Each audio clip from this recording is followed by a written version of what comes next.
Hey everyone, Felix from Nintendo Life here, and a Nintendo Direct has just been announced, but there's a catch. It's a partner showcase. And to talk all about it, well, I'm joined by Alex. Who is very tired. Alex is very tired. And also Sion, who normally does not join in for these chats because it's very early when they announce these sort of things, but he's also here, so I presume you're also quite tired? There were so many rumors that, like, when 7:55 rolled around on my alarm clock, I was just like checking Nintendo's social accounts, checking our conversations, and then there it was. There was the message. I was looking on X cancel and I couldn't see anything, but maybe there's a delay on it. I don't know. I just don't go to Twitter. Yes. So tomorrow we have a partner showcase, which is July 31st, 6 a.m. PT, which to my calculations is 3 p.m.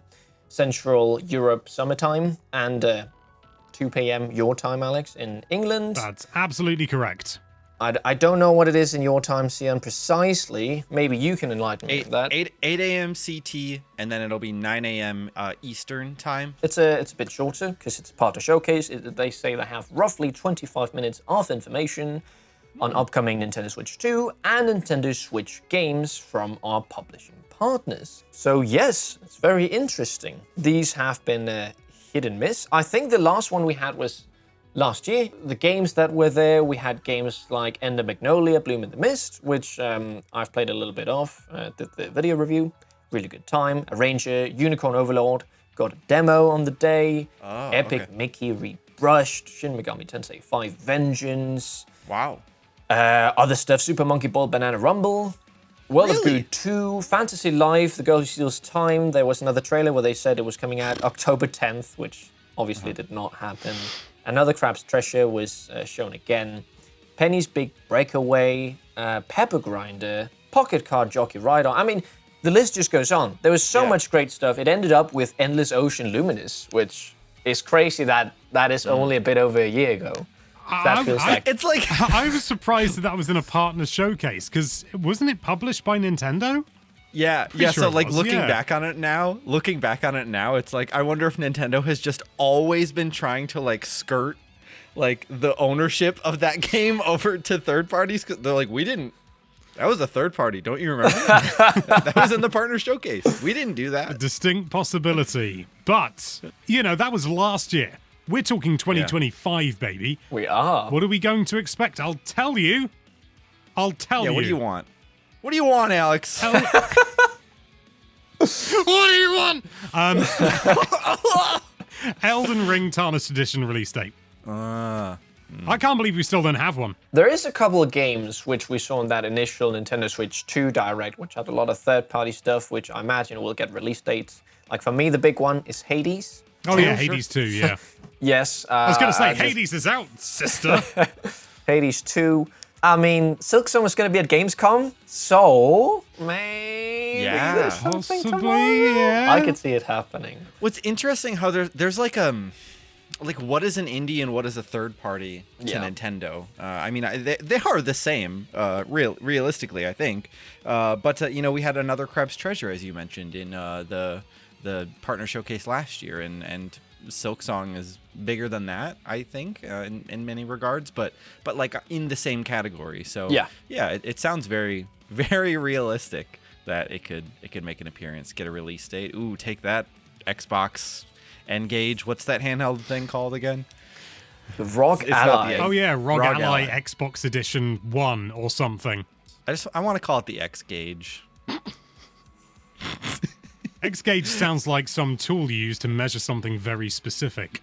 Maybe, Sion, you can measure what games that you think are coming out tomorrow. Do you have anything that's like, ooh, I'd like to see that?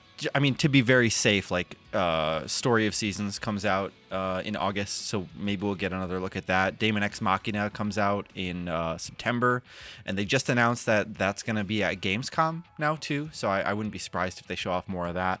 I would, like Alex, I would like to hear about Elden Ring. I've never gotten into the game, so I would like to give it a shot on Switch 2, and getting a release date would like prevent me from buying it on other consoles, because every time I go to the store and I see it on PS5 or PS4, I'm like, is today the day? And it never is. But But Final Fantasy VII Remake, like Part 1, the Immigrate or whatever. That feels like a I feel shoe-in, doesn't it? Yeah, and they don't need to show much, like even with Elden Ring, right? I think just give us like a minute trailer and give us a date or something, and then say that there's more gameplay on Bandai Namco and Square Enix's YouTube channels or something like that would be nice. But there's another game though. It's called Shootin' Order.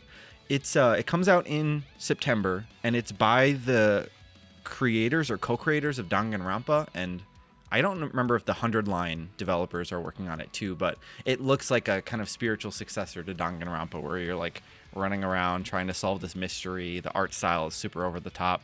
I think that game needs more attention. So I'd really like to see that tomorrow. But otherwise, I'm kind of clueless. I just want to see some cool stuff.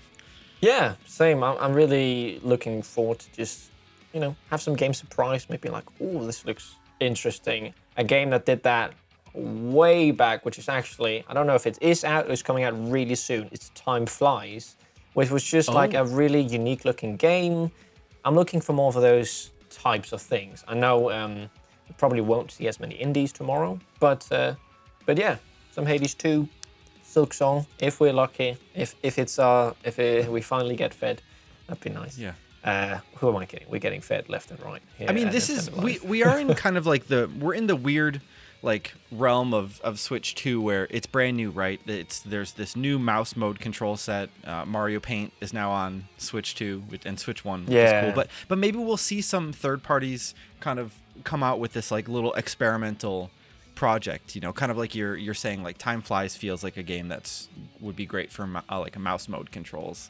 And I mean, there is that one game what was called like Mouse Works, which looked to be I don't know if that would be classified as indie, or again, the line is a bit blurred with these types of things. But I'd love to see more of that. That had me really intrigued when I saw that firstly.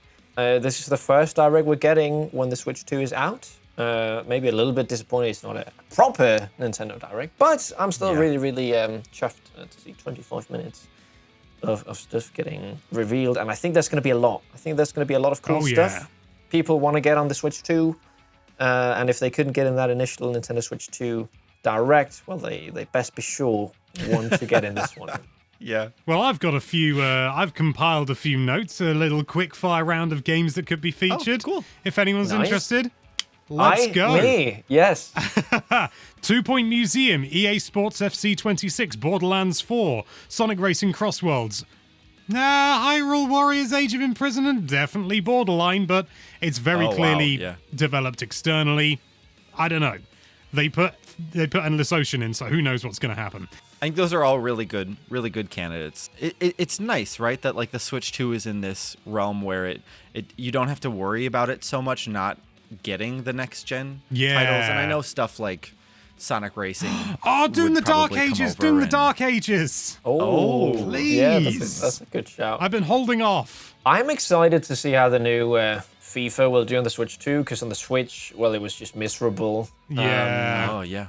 They did improve in the last 2 entries, but yeah, it'll just be interesting to see if they actually prioritize the Switch 2, or if it's just going to be the Switch 1 version running a little bit better. That would be a nice way to push it. Like, hey, new for Switch 2, it's like the other ones. Or like the other consoles, rather. I mean, if they really do release just like Nintendo Switch 2 edition and it's the same as Switch 1, but just runs at 60 frames a second or high resolution or something, that would be an enormous kick in the teeth, wouldn't it? When you first said it, I was like, they won't do that. They might do that. It is within the realms of possibility. Oh yeah, they release the same game, literally. Like, I know people say they release the same game every year. Of course, they don't exactly do that, but they literally release the same game like 3 years in a row, just calling it Legacy Edition with new kits and new players. But it was literally nothing changed on the gameplay, no improvements overall. Yeah, so they are not above doing the bare minimum. Below, I don't know which way it goes, but either way. Sounds like we're all excited for this. It looks like it could be an exciting time. Yeah. I guess, it'll be a lot easier to judge after we've watched it. So, we'll be talking about it tomorrow, so make sure you're there. Yes. We'll have... come round your house and stamp on all your Switch 2 games. please don't do that. But You know, no one owns physical Switch 2 games because they're almost all all game Both keys. your games. one Cyberpunk, no! All right then. Thank you all so much for bye. watching. And I haven't even opened my Rune factory yet. It's still sealed. all right then. Take care, and we'll see you in the next one. Bye-bye. Bye. Please leave me alone. Your tangent made me forget my outro. Oh my god.